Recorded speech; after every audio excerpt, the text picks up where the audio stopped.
Unleavened Bread.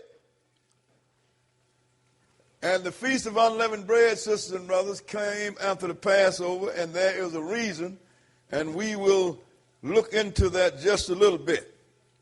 But these feasts, sisters and brothers, are the Lord's feasts. Everybody all over the world will tell you that these are the Jews' feasts, and when I go into the law, I can't see no place where it says these are the Jews' feasts. Because we got one God. Well, one Godhead, the Father and the Son. Even before there was a Father and a Son, it was always two in the Godhead. They created everything that is created. And they didn't go and pick a whole group of people and started them to have children. They got one man and they got one woman. That's what the Lord did. And from that one man and that one woman, this whole earth is populated. Therefore, everybody have a common bloodline. Everybody are the children of Adam and Eve. Therefore, everybody is sisters and brothers. Therefore, one law that goes for one people goes for all people. And these things, sisters and brothers, somewhere have gotten by the world. Somewhere, somebody's dropped the ball. They have all these people trying to be independent, but you notice everybody's blood is red. Have you ever noticed that? Everybody have a mouth to eat, and everybody have to relieve themselves. We don't see nobody different. So we are dealing with a God that has one set of laws, and it's going to one set of people. What set is that? All of the children of Adam. That's a common thing. Now we're going to get into this. Let's go into Leviticus, the 23rd chapter. And we're going to deal with this. Because when you look at the way the world is going, sisters and brothers, you know, there's a lot of work got to be done. A lot of wrong got to be straightened out. And a lot of lies have to be dispelled so we can deal with this. Because there's a funny thing about dealing with this, sisters and brothers. You listen to people always come up with something. You know, like this thing running around now, they talking about the blood moon. I got to mention this. Each one of these moons, some great thing's supposed to happen. Well, I got a call yesterday before I left the office from the Cliff Kelly show. But they were discussing that. They wanted me to have it at 4 o'clock this evening. I said, man, I don't have time to deal with that. They said, wait a minute, give us the file. We'll rearrange this thing and get it all ready because we want you to deal with this Pastor Hagee. So once I got on there, I said, I'm going to show you where the blood moon come from. I went to the 2nd chapter of Acts. I said, but there's a funny thing about this blood moon. You got a black sun and you got falling stars. So if you're going to deal with the blood moon, you got to deal with the black sun and the falling stars. Then I showed in Revelation, the 6th chapter, I said, look here now, we have blood moon, we have falling star, we have black sun, and we're heavens rolled back. Then Mr. Kelly started laughing. He got the message.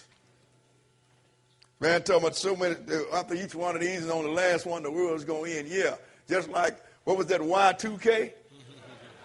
We still here, ain't we? So, sisters and brothers, I informed him and everybody on the program that is not what you look for. You better look for the temple that's going to be built in Jerusalem. When that temple built, you better look for the abomination of desolation to move into it. I said, you got to have that first. I said, then you're going to have 3.5 years of great tribulation. So how is it that you're going to look at some moon, a lunar eclipse? And I said, I said, this is the 21st century. The Assyrian, the Babylonian, which the Assyrian brought in and set up, used the moon eclipse to fool them. Now we still being fooled by lunar eclipse. Mr. Kelly caught on. He said, you know, if the sun go black, then you won't see the moon. Bingo.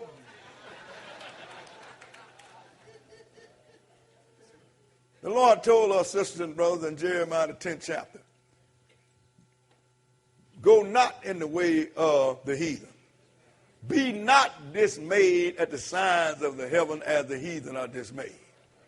In other words, sisters and brothers, this Gentile got all of the people that's watching him thinking that in a couple more years, it's over with. I told Mr. Kelly, I said, when the time expires, call me. He said, I will. But this is what's happening. You got this great thing, this great prophecy, sister and brother, that the Lord is telling us about, and we are dealing with a moon. But then, we're not going to concern ourselves with that. We're going to get on with this, because this is what the Lord wants to do, because this means something. Let's start Leviticus 23 and verse 1. Go ahead. And the Lord spake unto Moses, saying, Speak unto the children of Israel, and say unto them, concerning the feast of the Lord, go ahead, which ye shall proclaim to be holy convocations, even these are my feasts. He said, these are my feasts, didn't he? That's right. You didn't see, he said, speaking to the children of Israel, but he said, these are my feasts. Somewhere along the line, somebody got the idea, well, the Lord gave these feasts to the Jews, therefore they're Jews' feasts. I have a news bulletin for you. He gave Revelation to the Jews. He gave Matthew, Mark, Luke, and John to the Jews. He gave all the 1 Corinthians. He gave Thessalonians and everything to the Jew Paul. So if it's only belonged to the Jews because it come by way of the Jews, then the rest of the people don't have nothing. Because all of the book was written by Israel. Why is it that the Lord spoke to Israel? Because the Lord chose Israel to be his priest to all of the rest of the sons of Adam. And it's obvious that he was concrete on that, because everybody that don't get it from us, they run off talking crazy like blood moons and stuff like that.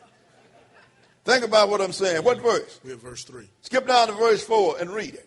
These are the feasts of the Lord. These are the feasts of the Lord. Go ahead. Even holy convocations, which ye shall proclaim in their season. And these holy convocations, these are ones that you're supposed to have a holy gathering or a solemn assembly. Skip down to verse 6 and go ahead. And on the 15th day of the same month is the feast of unleavened bread. See, look, yesterday on the 14th day was Passover. The 15th day is the feast of unleavened bread. Go ahead and read. Unto the Lord. 7 days ye must eat unleavened bread. Go ahead. And the first day you shall have an holy convocation. You shall do no servile work therein. Now, he said, 7 days you shall eat unleavened bread. And he said, this is the feast of the Lord. And look, sisters and brothers, something I have to have every year. I have to say it over and over. This is the feast of the unleavened bread. Not the feast of the yeast out of your house. Not the feast of baking powder. Not the feast of flour. If it is not bread, you don't have to put it in the alley. It is the feast of unleavened bread. That means risen bread. So you don't have to throw your baking powder away. You don't have to throw your yeast away. You don't have to bust your egg and throw the white of the egg away. I'm going to tell you something. You might think it's a joke, but it's so true. When in the younger days, we had some brothers running around here telling, well, that beer got hops in it and that liquor got right. Brother, we're going to come by your house and help you drink this liquor up and get... I'm serious. This is no joke. We had those kind of freeloaders in the early days. So this is the feast of unleavened bread. That was the end of verse 8, right? The end of verse 7. Now, go ahead and read. But ye shall offer an offering made by fire unto the Lord 7 days. And the 7th day is an holy convocation. You shall do no servile work therein. So he said, you offered by fire unto the Lord. But since Jesus died, we don't do any animal sacrifices. So we're going to go and pick this up again in Exodus the 12th chapter. Exodus the 12th chapter. I mean, every year, sisters and brothers, I have to tell the people the same thing. This is a feast of unleavened bread. The only thing you throw out is unleavened bread. Throw out your light bread and them biscuits you got. But your yeast you can keep. Your flour you can keep. And don't hide the bread in the garage. It's still on your premises.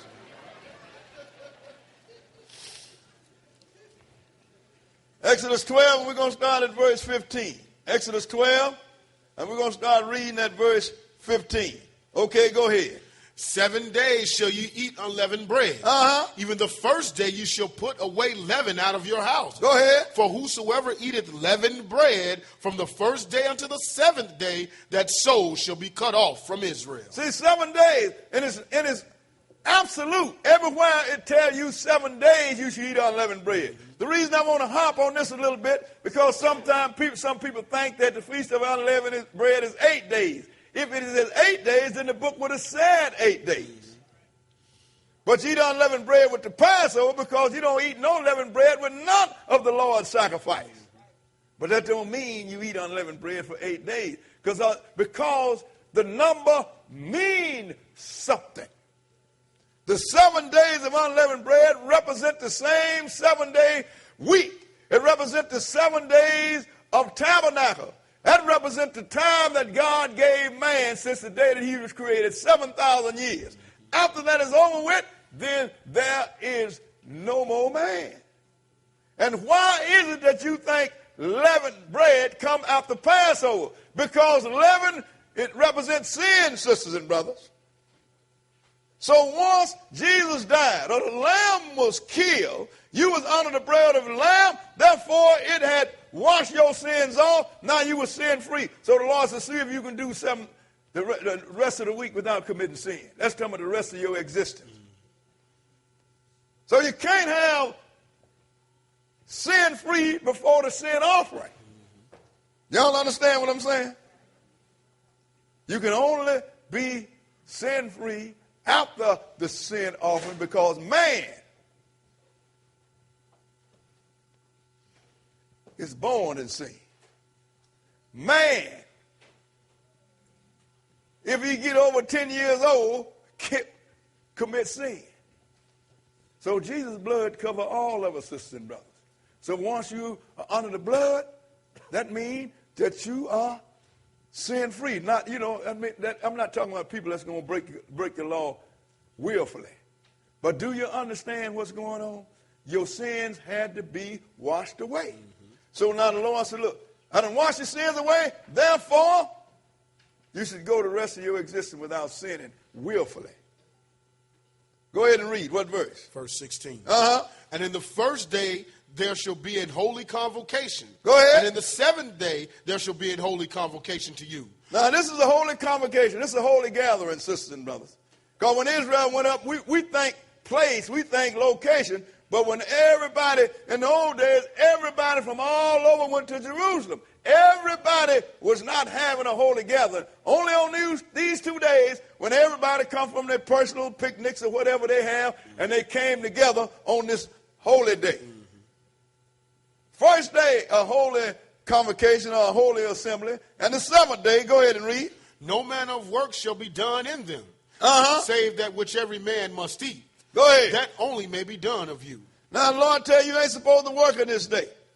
What verse is that? We finished verse 16. Go ahead and read. And you shall observe the feast of unleavened bread, for in this selfsame day have I brought your armies out of the land of Egypt. Therefore shall you observe this day in your generations by an ordinance forever. So he said, I want you to observe this day, because I have brought your armies out of Egypt, out of the house of bondage, just like the blood of Jesus bring you out from under the bondages of sin, sisters and brothers. So I want you to observe this day. Skip down to verse 21 and go ahead. Then Moses called for all the elders of Israel and said unto them, Draw out and take you a lamb according to your families and kill the Passover. Go ahead. And you shall take a bunch of hyssop and dip it in the blood that is in the basin and strike the lintel and the 2 side posts with the blood that is in the basin, and none of you shall go out at the door of his house until the morning. So now, let's let you know, the reason I want to read that is because people are saying, well, Feast of Unleavened Bread and the Passover the same. No, the Passover, you could not even go outside of your house. You had to stay there all night on the 14th day. Everybody had to stay inside of the house. Skip down to verse 29. Verse 29, and go ahead. And it came to pass that at midnight the Lord smote all the firstborn in the land of Egypt, from the firstborn of Pharaoh that sat on his throne unto the firstborn of the captive that was in the dungeon, and all the firstborn of cattle. Go ahead. And Pharaoh rose up in the night, he and all his servants and all the Egyptians, and there was a great cry in Egypt, for there was not a house where there was not one dead. So now when the Lord came through, every house that didn't have the blood over it, he killed the firstborn in that house. No matter who he was, whether he was a slave or whether you was the king. And it said among the Egyptians there was not a house that there was not one dead. But then in Israel, among the people that was in the land of Goshen, which was Israel, there was not a house that there was one killed. You know why? Because when he saw the blood, he passed over that house. Skip down to verse 33 and go ahead.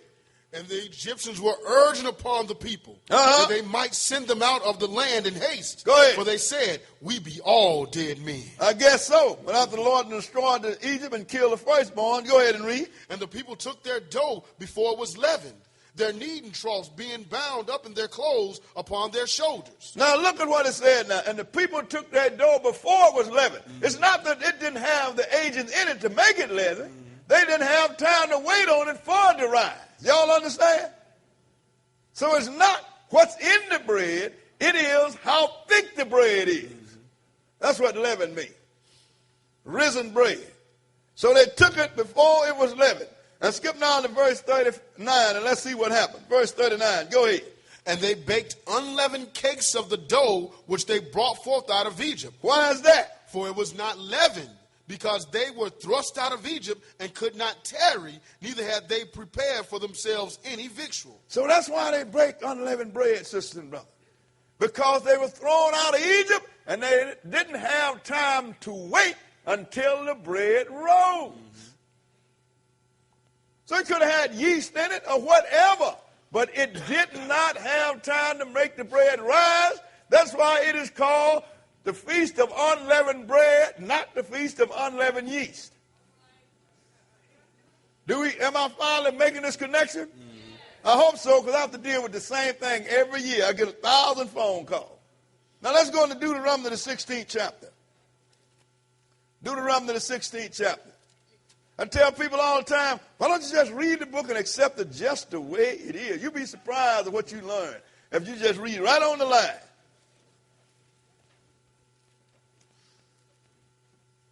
Because I've always marveled at people when they say, well, you see, you have to read between the lines. I keep looking there, and I keep looking. All I see is empty space. How can you read empty space?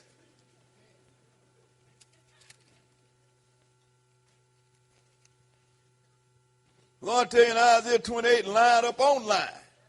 Line up on line. Deuteronomy 16, we're going to start reading at verse 1. Deuteronomy 16 and verse 1.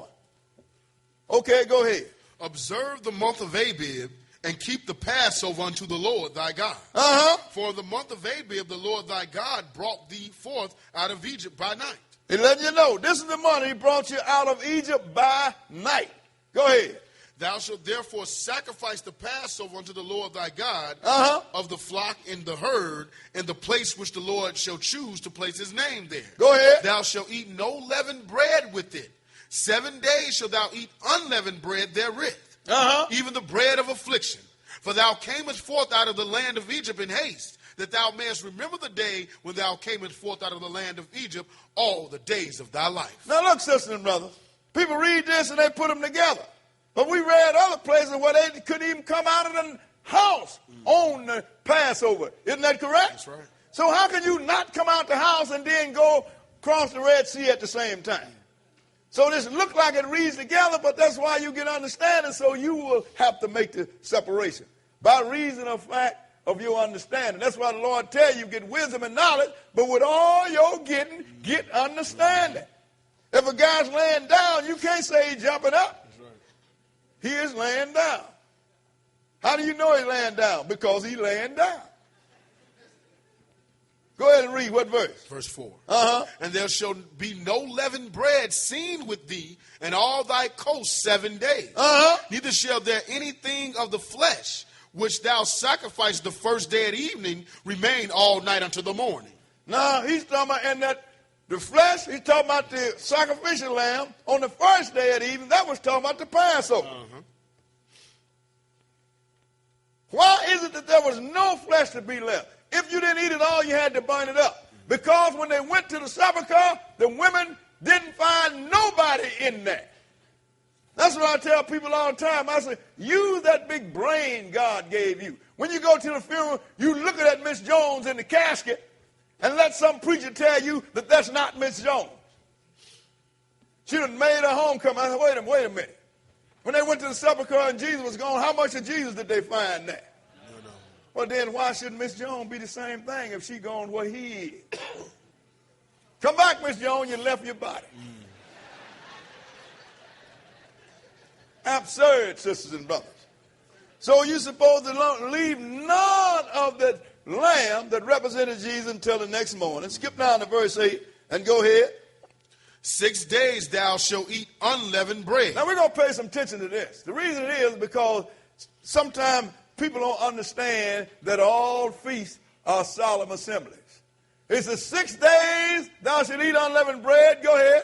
And on the 7th day shall be a solemn assembly to the Lord thy God.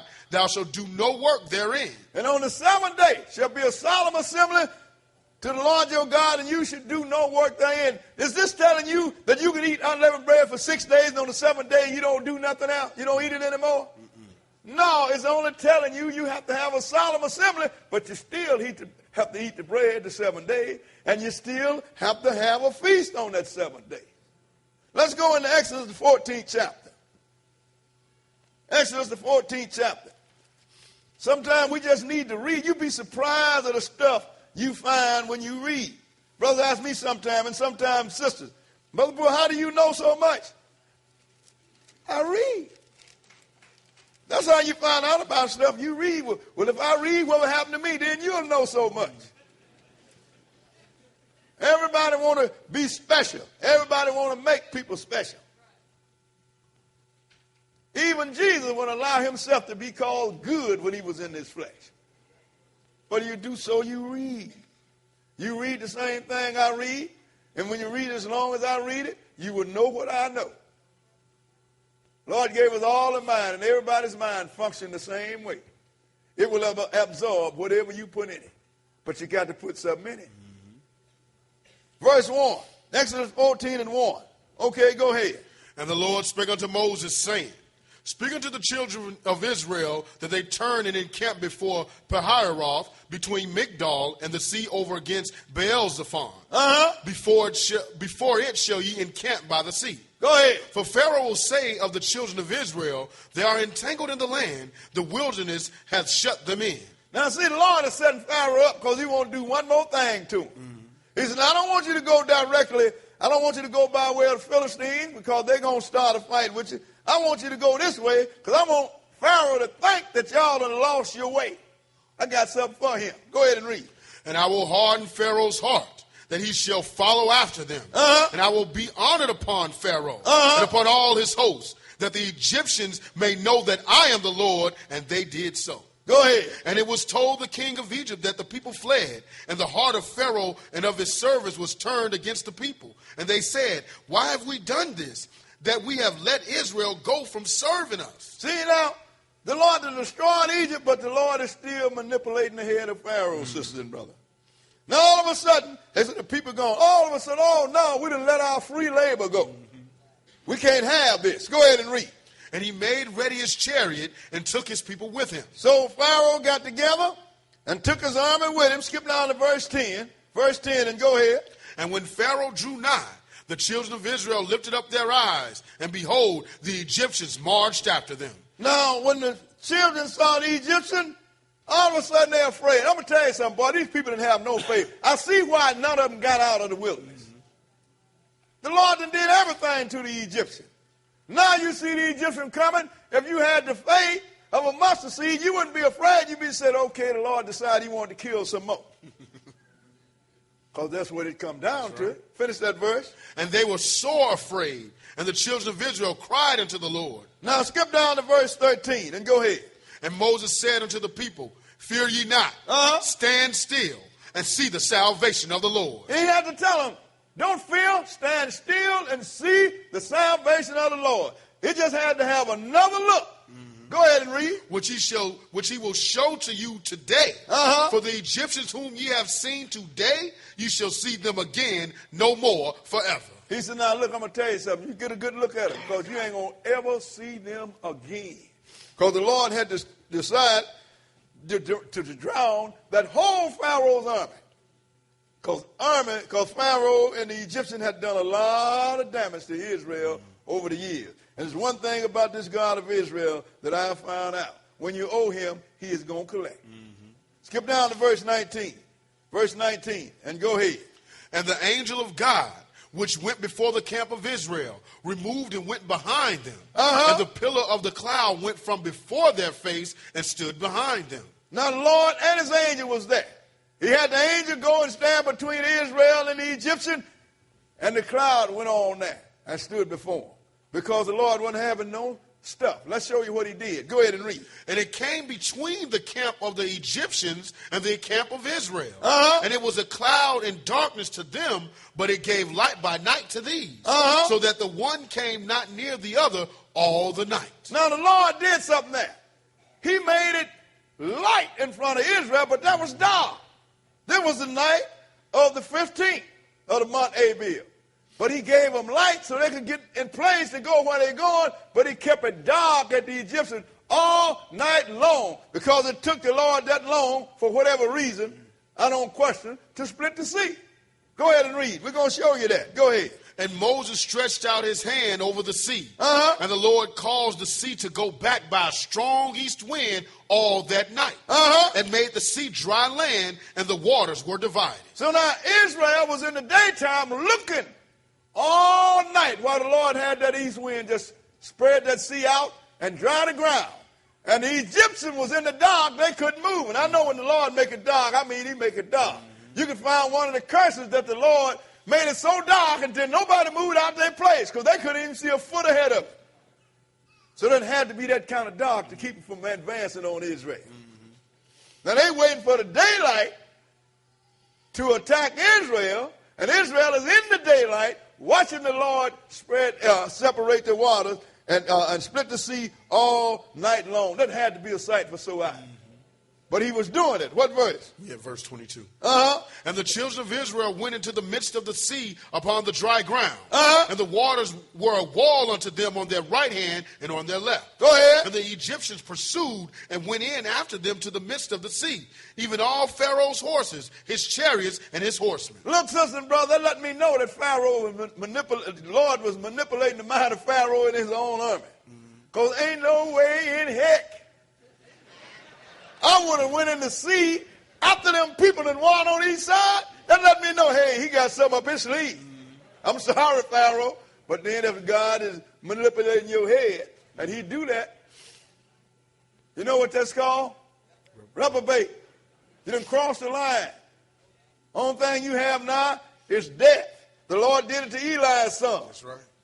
Wouldn't even let him stop doing wrong because he had already decided I'm going to kill him. Don't you cross that line, sister and brother. So they went in, and what happened? Go ahead. And it came to pass that in the morning watch the Lord looked unto the host of the Egyptians through the pillar of fire and of the cloud, and troubled the host of the Egyptians. Ain't that something? I mean, Egyptians didn't have a chance. He looking through the cloud, and he messing with them. What did he do? Go ahead. And took off their chariot wheels, that they drave them heavily, so that the Egyptians said, let us flee from the face of Israel, for the Lord fighteth for them against the Egyptians. Finally the light come on in their head, but it was too late then. Sometime when you're dealing with the word of God, your light better come on quick. Too late then. Go ahead and read. And the Lord said unto Moses, stretch out thy hand over the sea, that the waters may come again upon the Egyptians, upon their chariots, and upon their horsemen. And Moses stretched forth his hand over the sea, and the sea returned to its strength when the morning appeared. Go ahead. And the Egyptians fled against it, and the Lord overthrew the Egyptians in the midst of the sea. When they got smart, they was running against it. They was trying to go back, but it was too late. He brought that water together on them. Go ahead and read. And the waters returned and covered the chariots and the horsemen and all the host of Pharaoh that came into the sea after them. There remained not so much as one of them. Look, the Lord letting you know, when I deliver, I deliver. Ain't nobody going to lay a finger on you. That's what I tell people. When you turn to the Lord, sometimes it's hard for you. People turn against you. Friends turn against you. Sometimes spouses turn against you. But you're on the right track. You do what thus said the Lord. At the end of the day, it's going to be all right. But you have to have the faith to deal with it. Right. And remember what Jesus said. If you love anybody more than me, you're not worthy of me. Why did he tell you that? Because the one that you love the most, that's the one you're going to obey. And we have people all over turning to the Lord, and they say, this got so ugly with me, I don't know what's going on. I said, you've been sanctified for the first time in your life. I don't feel sanctification don't mean happy. You mean you just been set apart. Skip down to verse 30 and read it. Thus the Lord saved Israel that day out of the hand of the Egyptians, and Israel saw the Egyptians dead upon the seashore. Now, the Lord did that, sisters and brothers, and that happened on the 15th day, on this particular day that we are observing right now, of the month Abib. And he wants you to remember that, because this is the day when the Lord sprung us. And this is one of the great days that the Lord told us to have and keep, not only as a memorial of what happened, but also as a sign of the future. Now let's go and read these 3 great days he's to keep. Let's go to Deuteronomy the 16th chapter. Deuteronomy chapter 16. You know, nobody pays attention to the word of God, because if they did, when you have certain people that say certain things happen, you know better. It's like when the person come up with a blood moon. I said, what about the black sun and the falling star? They all come together. You can't circumvent it. And it didn't say after the first blood moon. It said one time that moon show up, the sun show up, they're going to turn black, the stars going to fall, the heaven going to roll back, and here come the Lord. You ain't got 3 more blood moons.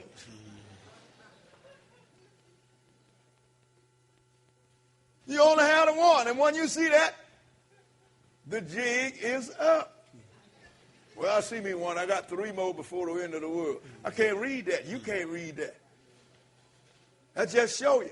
But people listen to these Gentiles and not realizing that, hey, the oracles of God, that means the answers of God is in the hand of Israel. Why you listen to the student? I don't care how confident he sounds. You ask him 1 or 2 questions and he fall off the vine. I mean, simplicity. Deuteronomy 16, and we're going to start at verse 16, because the Lord lets you know that these feasts are to be kept throughout your generation. 16 and 16. Go ahead and read. 3 times in a year shall all thy males appear before the Lord thy God in the place which he shall choose. Now, we're not in Israel, but the Lord said, keep your feast in all your generation and in all your dwelling. We dwell here, don't we? That's right. So, this is the Lord chose to bring us here. That's why we're here. Go ahead and read. And the feast of unleavened bread. That's what? Go ahead. And in the feast of weeks. That is the feast of the feast of tabernacle. Pentecost, sister and brother. See, this is what people don't understand. Feast of weeks. What do you mean feast of weeks? Count 7 weeks until the day after the Sabbath. 7 times 7 is 49. If you add Sunday, you got 50. That's all it means. 50 days. Go ahead and read. And in the Feast of Tabernacle. And the Feast of Tabernacle, which is also called the Feast of Ingathering. Go ahead and read. And they shall not appear before the Lord empty. And this is the one time all you brothers and sisters ain't never put a quarter on the plate. This is the day the Lord command you to do it. And believe me, we got some that don't ever put no money in the plate. But that's between you and God. Only reason I'm telling you, because I'm warning you for your sake, not for mine. Go ahead and read. Every man shall give as he is able, according to the blessing of the Lord thy God, which he hath given thee. Now, you know, really, this, what you give on this day is supposed to be set aside over the months. And as he bless you, this is besides your weekly Sabbath. And you're supposed to deal with it, but we don't try to push that. The Lord given us enough to do what we have to do, and we ain't going to do no begging, because serving God don't have to beg nobody. But these are 3 you have to keep.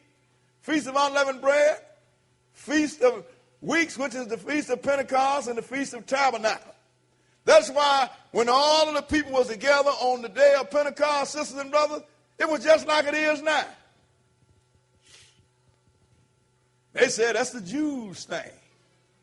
How many people in the so-called Christian world have come together this day or last night? They didn't do it. So all of a sudden, then how did the church, a.k.a. Gentile, take over the church on the day of Pentecost?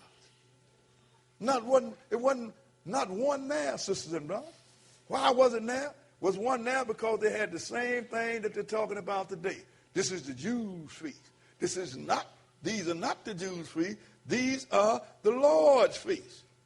And every male in Israel, and also every male among the strangers. The reason I know, when you go to Zechariah 14th chapter, didn't the Lord say all nations are going to have to come up and keep the Feast of Tabernacle? That's the only one that's still being enforced in, because everything else just about to be fulfilled. When the Lord is here during the 1,000-year millennium period, now he's going to make all the sons of Adam do what they were supposed to do down through the generation. Everybody come up to Jerusalem to keep the feast.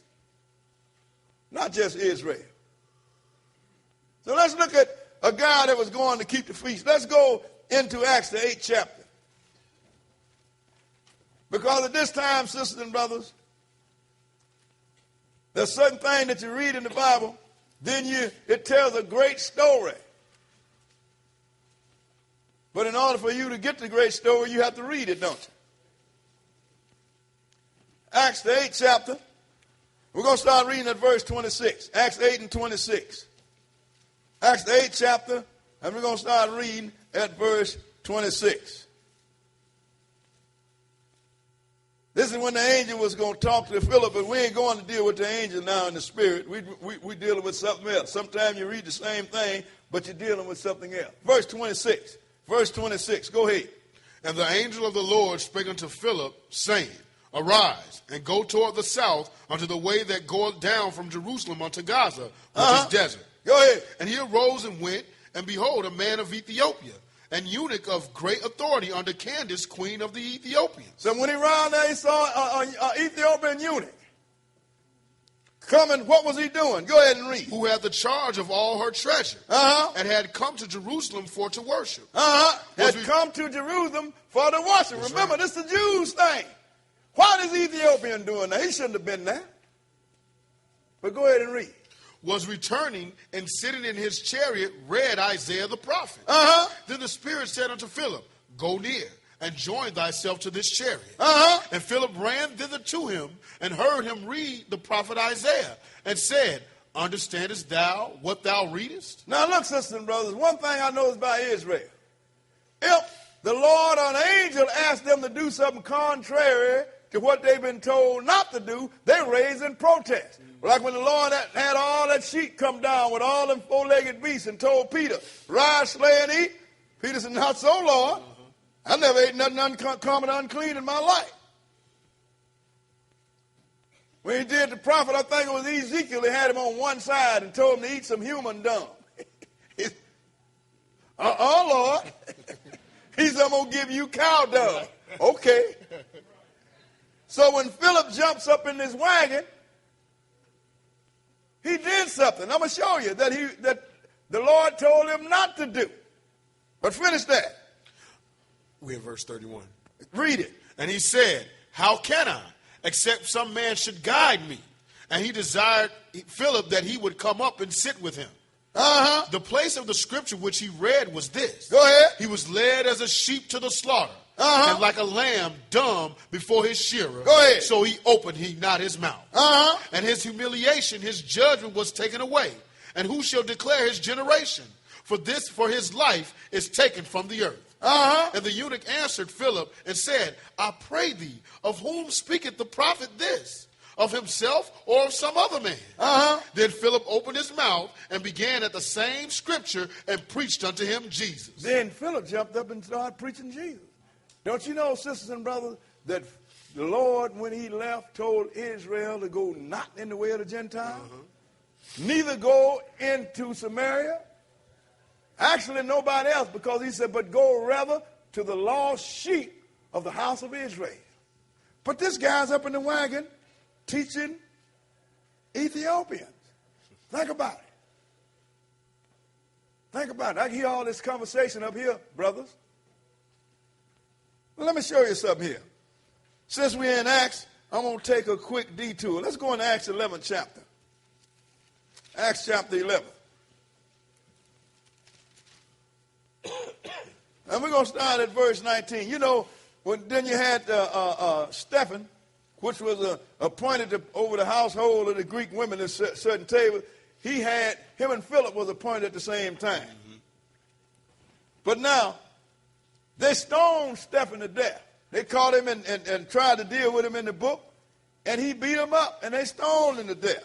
So after his stoning to death, let me show you what happened to the Jews. We're going to start at verse 26.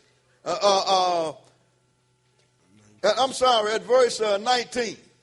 Acts 11 and verse 19. Verse 19. Go ahead. Now they which were scattered abroad upon the persecution that arose about Stephen traveled as far as Phoenix and Cyprus and Antioch. Go ahead. Preaching the word to none but unto the Jews only. Preaching to who? The Jews only. The Jews only, because the Lord had gave a directive. Go not in the way of nobody else. You go and teach the lost sheep of the tribes of Israel. But read a little more. I want to point out something. Go ahead and read. And some of them were men of Cyprus and Cyrene, which, when they were come to Antioch, spake unto the Grecians, preaching the Lord Jesus. Grecians what?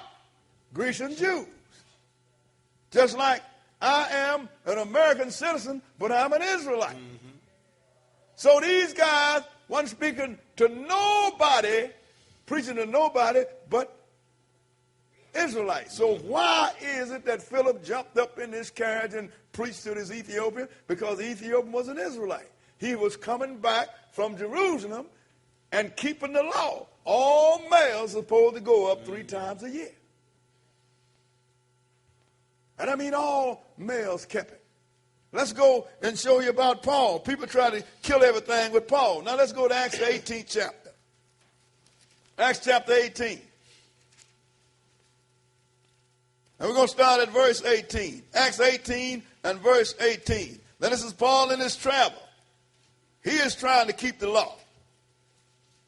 That's why people treat Paul like he's a Gentile. He's an Israelite. Did everything that Israelites do.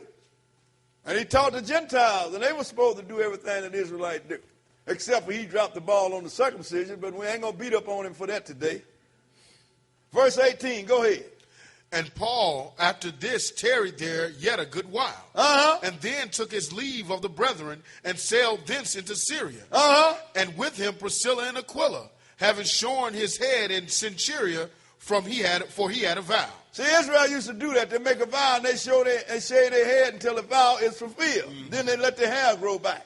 Paul wasn't no different. Go ahead and read. And he came to Ephesus and left them there. But he himself entered into the synagogue and reasoned with the Jews. Go ahead. When they desired him to tarry longer time with them, he consented not. But bade them farewell, saying, I must by all means keep this feast that cometh in Jerusalem. Go ahead. But I will return again unto you, if God will. And he sailed from Ephesus. Now look, they wanted Paul to stay there in Ephesus and teach him more. But he said, I can't. I must by all means keep this feast that comes in Jerusalem. And I know that feast was unleavened bread, sister and brother, because he's going to keep another feast later on. So now, he wouldn't stay there because he wanted to keep the feast. And I know this was unleavened bread. And I'm going to show you why. Let's go into Acts the 20th chapter. Acts the 20th chapter. And we're going to read verse 6. After 20 and 6, Acts 20 and verse 6. Read it. And we sailed away from Philippi after the days of unleavened bread, and came unto them to Troas in 5 days, where we abode 7 days. Now, he abode 7 days. This time, I'm going to show you, he wouldn't even bother with stopping in Ephesus. Skip down to verse 16. Verse 16 and read it. For Paul had determined to sail by Ephesus, because he would not spend the time in Asia. Go ahead. For he hasted, if it were possible for him to be at Jerusalem the day of Pentecost. So now, Paul was still trying to do what God ordered all Israelite males to do. Then you bring your wives with you, and you bring your children with you. And when you read other places, it said, bring the strangers that are among you with you. And eat and drink and feast before the Lord your God. So it is a commandment, not a request, that we do what we're doing now. This is a commandment, sisters and brothers, that we do what we're doing now. Israel, down through the generations, have lost sight, but in these generations, when they find out what was supposed to go on, then they would reinstitute it. Just like we find out that we were supposed to keep these, then we are keeping it, because this is a commandment. So now, before we get into it, I want you to read one thing, because we read this every year, because we're going to drink a little wine, eat a little food, and we have to drink this because we got people coming from everywhere, and we have people that come sometime from these holiness churches, where the law is no more, but sin is smoking and drinking. Not realizing that the first miracle that Jesus did was make wine. Well, he made it out of water. He can make it out of whatever. He won't make it out of water, grapes, dirt, whatever. If he called it wine, then what is it? It's wine. Go to Deuteronomy, the 14th chapter. That's why I look at people. I can't believe this. I told the Lord put a rainbow out there to remind him not to drown the world no more. Scientists, well, you saw the rainbow is nothing but the light from bouncing off the raindrop. That's why you got I said, I don't care what it is, it's still a rainbow. Whatever method the Lord used to create it is his method. And that's what you have to do. Deuteronomy, 14th chapter, let's start reading at verse 22. Because the Lord, this is important to the Lord. That's why we do this. That's why we have some people suggest, Brother Bull, we should hire catering. We are not going to do catering. Some people say, well, you know, we could get a lot of cooks and they can cook, and we are not going to do that. This is a joint venture. We are all supposed to do this and put it off together. All Israel is supposed to produce the food.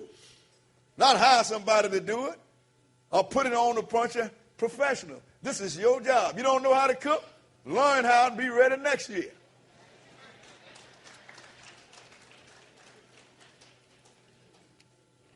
Deuteronomy 14 and verse 22. 14 and 22. Okay, go ahead. Thou shalt truly tithe all the increase of thy seed, that the field bringeth forth year by year. Go ahead. And thou shalt eat before the Lord thy God in the place which he shall choose to place his name there. The tithe of thy corn, of thy wine, and of thine oil, and the firstlings of thy herds and of thy flocks, that thou mayest learn to fear the Lord thy God always. Now look, you're supposed to do this. You're supposed to tithe of whatever increase. We got some brothers see, we're supposed to bring oil and corn. Come on, brother. We're in a different day now. The oil and the corn and the whatever is in the supermarket now. So we take the money and we go buy it and we bring it here. You'd be surprised at some of the stuff that these Israelites be saying. Excuse me. Go ahead and read. What verse? Verse 24. And if the way be too long for thee, so that thou art not able to carry it. Go ahead. Or if the place be too far from thee, which the Lord thy God shall choose to set his name there, when the Lord thy God hath blessed thee. Is that the place too far? And the way too long? Then this is what I want you to do. Go ahead and read. Then shalt thou turn it into money. In other words, you sell your product. Go ahead and read. And bind up the money in thine hand. And shall go unto the place which the Lord thy God shall choose. And thou shalt bestow that money for whatsoever thy soul lusteth after. He's now look, the way be too long for you to drive your cattle, for you to drive your sheep, for you to bring your corn and barley or whatever, sell it.